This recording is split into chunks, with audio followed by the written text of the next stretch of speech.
Assalamualaikum Mamang, kembali lagi di Mamang Thomas Channel. Di video kali ini Mamang Thomas akan membeberkan sebuah fakta dan sebuah opini dan sebuah asumsi tentang bisakah Kang Deddy Mulyadi menjadi Presiden Republik Indonesia, karena polanya itu hampir sama seperti 2014 2024. Polanya seperti apakah itu? Yuk kita mulai videonya. Oke, tanpa opening. Jadi gini, Mamang, di 2014 itu sosok presiden kita yang ketujuh itu awalnya juga jadi dari gubernur, yaitu gubernur DKI Jakarta. Dan juga pola 2024 juga ada Mas Anies Baswedan dari Gubernur DKI Jakarta menjadi calon wakil presiden. Dan apakah di 2029 Kang Deddy Mulyadi bisa nyalon jadi presiden? Ya sangat mungkin. Tapi bisa juga tidak bisa, antara bisa dan tidak bisa. Kenapa? Karena dilihat dari partai politiknya.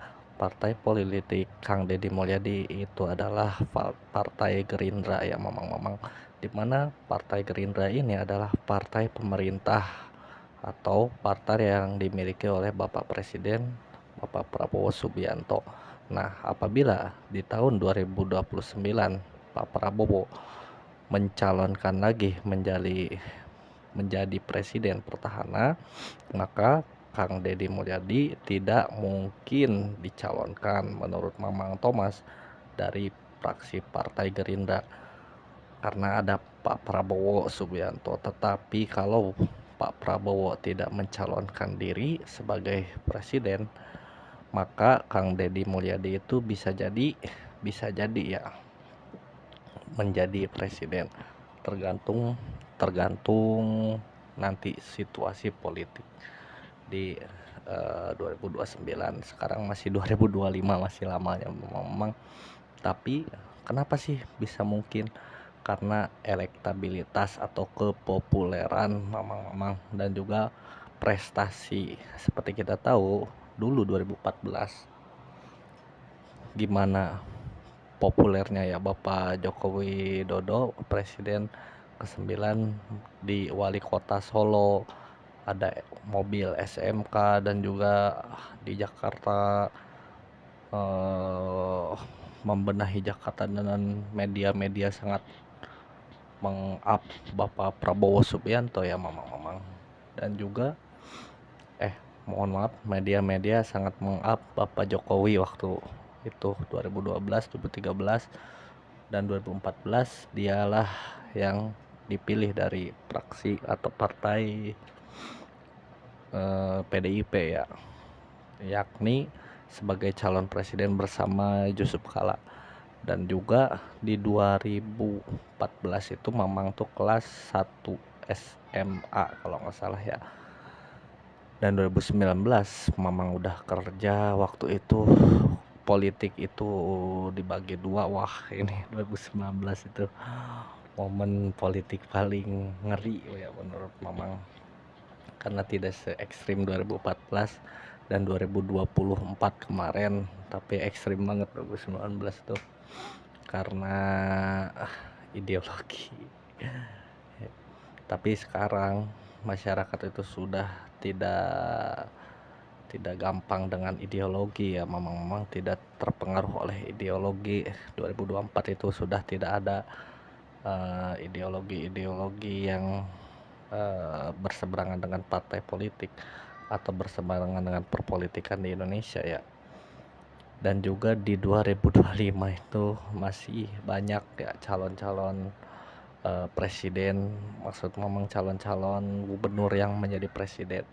Kenapa pola ini bisa terjadi lagi? Karena terulang di 2014 Gubernur DKI Jakarta, 2024 pun Bapak Anies Baswedan masuk mencalonkan diri, dan Bapak Ganjar, dua eh, dua mantan gubernur ya, berkontestasi dengan satu mantan Jenderal Kopassus Bapak Prabowo Subianto. Dan sekarang kalaupun Pak Prabowo Subianto itu naik menjadi presiden, mencalonkan lagi untuk 2 periode, maka Pak Pak Kang Deddy Mulyadi ini sangat menurut Mamang itu sangat tidak mungkin untuk mencalonkan menjadi presiden, karena Kang Deddy itu sangat orangnya loyalis ya terhadap Bapak Prabowo Subianto. Kalau Mamang lihat di video-videonya, sangat loyal kepada Bapak Prabowo. Dan juga kalaupun kemungkinannya, ini tebak-tebakan Mamang doang ya, itu sangat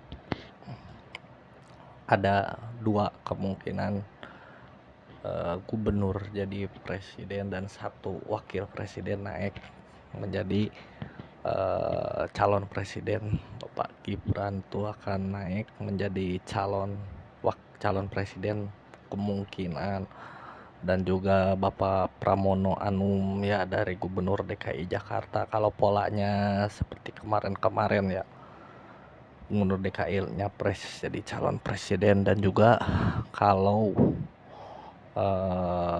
Pak Prabowo tidak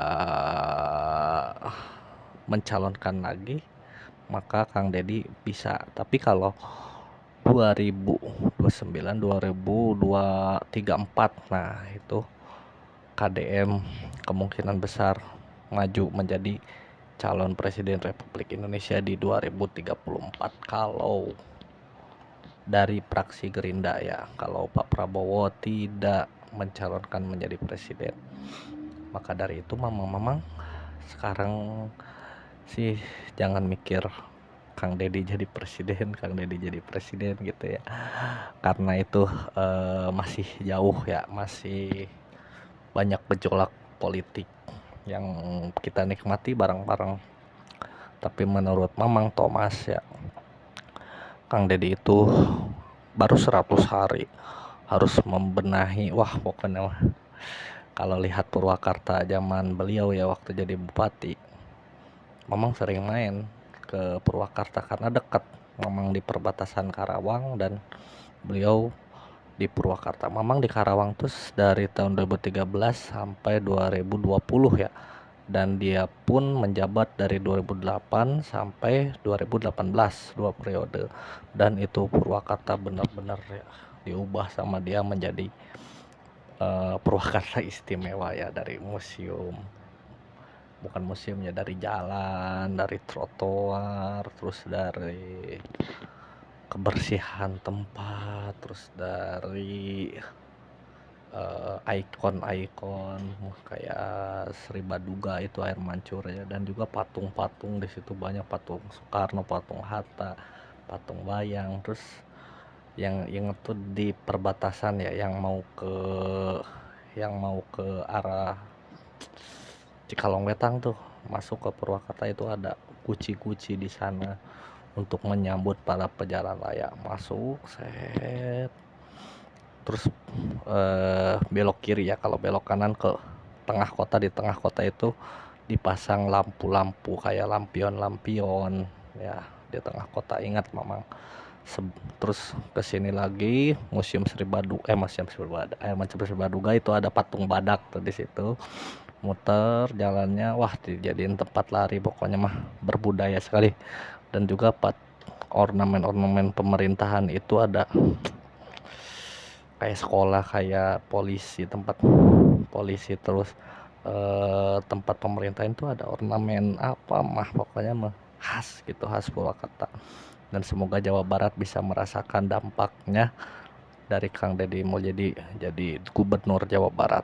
Oke, sekian dari Mamang Thomas. Maka jangan nanya Kang Deddy mau jadi presiden, masih lama, gejolak politiknya masih sangat fluktuatif atau masih sangat bisa berbelok-belok ya, tergantung keputusan nanti di 2029 apakah Pak Prabowo Subianto akan 2 periode atau hanya 1 periode saja. Kita lihat saja nanti di tahun 2029. Sekian dari Mamang Thomas. Assalamualaikum warahmatullahi wabarakatuh.